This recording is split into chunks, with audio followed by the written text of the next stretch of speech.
Vasco terá que comprar David do Internacional e torcida reage. Esse valor todo é absurdo. Jogador vem demonstrando bom futebol com a camisa do Vasco. Atleta foi emprestado pelo Internacional até o fim da temporada. David será comprado pelo Vasco. O setor ofensivo do Vasco vem funcionando com 4 homens no ataque. Payet, Ryan, David e Vegetti é o quarteto que foi escolhido pelo técnico Rafael Paiva nas principais partidas. David é uma das surpresas positivas em São Januário nesta temporada. O jogador chegou por empréstimo do Internacional, mas já atingiu metas que foram definidas ainda no início da temporada. Os clubes fizeram um acordo no início da temporada em que, se o jogador atuasse em 60% dos jogos do Vasco em 2024, a obrigação da compra seria executada. E é o que vai acontecer. O atacante já defendeu a camisa vascaína em 38 partidas neste ano. Sendo assim, mesmo que não entre mais em campo, a cláusula será ativada. A informação é do jornal Zero Hora, de Porto Alegre. O Vasco pagará ao Internacional o total de 2,8 milhões de euros, cerca de 17,3 milhões de reais na atual cotação, para comprar David. Os gaúchos, por sua vez, haviam contratado o atacante do Fortaleza por 10,8 milhões de reais em 2022. Alguns torcedores avaliam que o montante a ser pago pelo clube carioca é alto demais. Tá bem na temporada, porém esse valor todo é absurdo,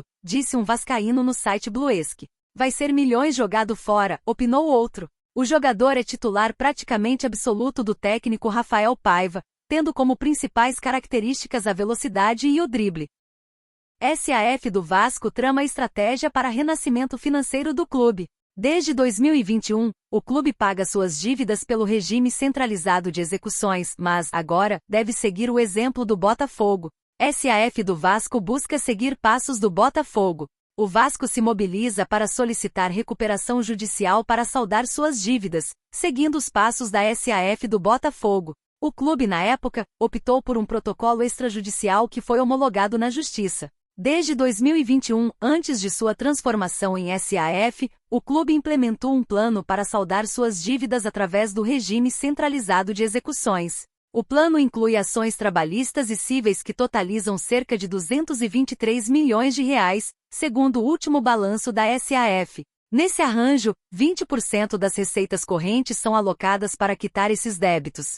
Por isso, atualmente o Vasco está inclinado a adotar um modelo de recuperação extrajudicial, semelhante ao do Botafogo. Diferentemente da recuperação judicial, que depende da aprovação judicial do plano apresentado pelo clube, a recuperação extrajudicial não envolve esse processo. Outros clubes aderiram. O Cruzeiro também seguiu essa abordagem, atendendo a uma exigência do ex-jogador Ronaldo durante a aprovação de sua SAF. Assim, o clube mineiro teve sua recuperação judicial aprovada apenas 2 dias após protocolar o pedido na Justiça. O Botafogo solicitou a recuperação extrajudicial em dezembro do ano passado e teve um prazo de 90 dias para garantir a adesão de pelo menos 50% dos credores, alcançando um apoio de 60% e obtendo a homologação do plano na Justiça. Com uma dívida superior a 430 milhões de reais, o clube revelou em maio que já havia quitado 130 milhões de reais, aproveitando o deságio sobre multas e juros dos débitos anteriores.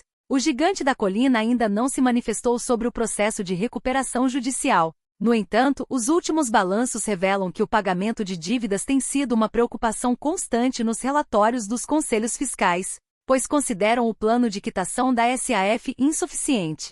Em diversas ocasiões, as análises apontaram que os pagamentos apenas cobrem os juros dos débitos, gerando a sensação de que se trata de enxugar gelo. Na recuperação judicial, um administrador judicial é designado, geralmente a um escritório de advocacia especializado, para supervisionar o processo solicitado.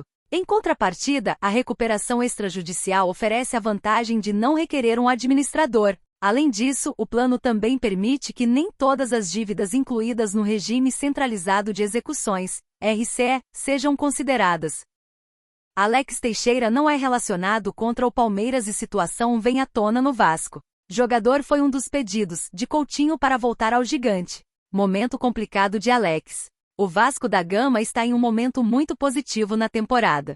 Em 2024, a equipe comandada por Rafael Paiva está fazendo um ótimo ano e tem chances de conseguir um título. Isso porque o Gigante da Colina está em 9º colocado neste momento, e está nas semifinais da Copa do Brasil. Já há um tempo que o Vasco não tem chance de conseguir um título nacional. Entretanto, para Alex Teixeira, a situação não é nada fácil. O jogador, que foi um dos pedidos de Felipe Coutinho para voltar ao Vasco, não está tendo sequência no Gigante. Não foi relacionado. Alex Teixeira, além de não ser um jogador que está sendo utilizado, não foi relacionado para enfrentar o Palmeiras, em jogo importantíssimo que acontecerá no Mané Garrincha. O jogador é cria da Colina, e esperava ter mais minutos dentro de campo, porém, Paiva não está dando a minutagem necessária ao jogador que chegou ainda nesta janela de transferências. O futuro de Alex, porém, ainda não tem nenhuma decisão concreta. Com os poucos minutos recebidos, seu destino, possivelmente, será longe do Vasco na próxima janela. O Vasco, no entanto, se prepara para a sequência da temporada. O grande foco da temporada é o título da Copa do Brasil, e Paiva sabe que será uma tarefa muito difícil. Além do Palmeiras, o Gigante da Colina terá uma dura sequência. A equipe de Paiva irá enfrentar o Cruzeiro antes de encarar o Atlético Mineiro pela Copa do Brasil, e não quer perder pontos. Vasco divulga os relacionados para jogo contra o Palmeiras e Felipe Coutinho ganha sequência. Vasco busca uma vaga na Libertadores de 2025 e não medirá esforços para superar o Palmeiras no Mané Garrincha. Jogo importante. No próximo domingo 22, o Vasco enfrenta o Palmeiras na Arena Mané Garrincha em Brasília às 16 horas, com transmissão em tempo real do Bolave Brasil. O Cruz Maltino vem de um empate no clássico contra o Flamengo. Já no final da partida, Felipe Coutinho, que entrou no segundo tempo, fez gol que sacramentou o empate do Vascão. Com o retorno do camisa 11 após um tempo se recuperando de lesão, a torcida vascaína está otimista com a sequência de Coutinho para o restante da temporada. Os relacionados. Com isso, o Vasco divulgou a lista de relacionados para o jogo contra o Palmeiras com Felipe Coutinho integrando a lista. Ao todo, 24 jogadores foram convocados para a partida. Dentre eles, destaque para Puma Rodrigues e Vegetti, jogadores que nas últimas partidas foram decisivos para os triunfos do Vascão. Na nona posição do Brasileirão com 35 pontos, o Vasco sonha com uma vaga na Libertadores da América de 2025. A diferença para o Bahia, primeiro colocado da zona de classificação para a competição, é de 7 pontos. Rafael Veiga do Palmeiras dá opinião sobre o Vasco, equipe que tem história. Equipe do Rio de Janeiro vive um bom momento e tentará encerrar a sequência do Palestra. Vasco vai receber o Verdão. No próximo domingo 22, às 16 horas, Vasco e Palmeiras vão se enfrentar pela 27ª rodada do Campeonato Brasileiro. A partida vale muito em termos de classificação para os dois times envolvidos. No caso do Palmeiras, conquistar os 3 pontos vai manter o time na disputa pela liderança com o Botafogo. Já no caso do Vasco, a vitória pode deixar a equipe de São Januário na luta por um lugar no G6. De qualquer forma, é importante frisar que, embora o mando seja vascaíno, o jogo vai acontecer no estádio Mané Garrincha em Brasília. Aliás, o palco é especial para o meia Rafael Veiga, que falou sobre o Cruz Maltino alterar o mando. É um estádio que eu gosto de jogar, eu acho muito bom.